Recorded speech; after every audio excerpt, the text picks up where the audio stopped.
Hello, hello mga kananay ko sa kusina. Ako'y magluluto ng pork steak. Ito yung pinagbabaran ko. Meron itong toyo, kalamansi, bawang, pamintang durog, pamintang buo.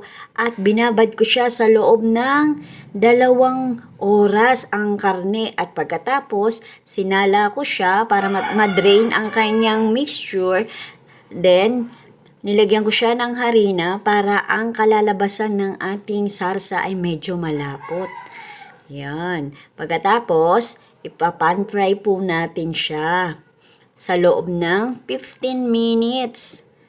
Dahan-dahan lang po yung apoy kasi pag malakas ang apoy, madaling masunog ang karne kasi meron po siyang harina kaya dapat dahan-dahan lang po ang apoy. Ayan, medyo brown na ang ating karne. Ibig